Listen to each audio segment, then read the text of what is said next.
Hi, hello, welcome back once again. This is Sarita from Pink Pill Sitting Studio and the boutique cake in a really call it Trichy.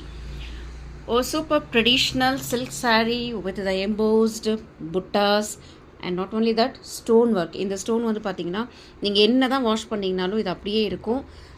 இது வந்து நீங்கள் வந்து regular use பண்ணிக்கலாம் அந்த சாரியை. Actually இதோட colour வந்து பார்த்தீங்கன்னா நல்ல கோல்டன் கலர் இது. பட் வீடியோவில் பார்க்கும்போது ஸோ சேட் டோட்டலாக டிஃப்ரெண்ட்டாக தெரியுது ஷேடு. வேணால் ஃபோட்டோ பிக் வேணால் எடுத்து நான் உங்களுக்கு அனுப்பிச்சிடுறேன். ரொம்ப எக்ஸலண்ட்டான ப்ராடக்ட். இதுதான் ஆக்சுவலி அதோட பல்லு வந்து பார்த்தீங்கன்னா with the thread work. Miss பண்ணாதீங்க கிளைண்ட். ரொம்ப எக்ஸலண்ட்டான சாரீ இது. நீங்கள் வந்து கிஃப்ட்டுக்காக இருக்கட்டும், இல்லை நம்ம பர்சனல் யூஸ்க்கு கூட பண்ணிக்கலாம். இது வந்து பார்த்தீங்கன்னா வெளியில் நீங்கள் ஷோரூம்ஸ் எல்லாம் பார்த்தீங்கன்னா 2000 பிலோ நீங்கள் கண்டிப்பாக எடுக்க முடியாது. பட் நம்ம பிங்க் பல்ல இன்னியோட ஆஃபரில் வந்து பார்த்தீங்கன்னா ஜஸ்ட் ஒன்லி 999. ரொம்ப எக்ஸலண்ட்டான product. Clients, do grab it, don't miss it. Thank you.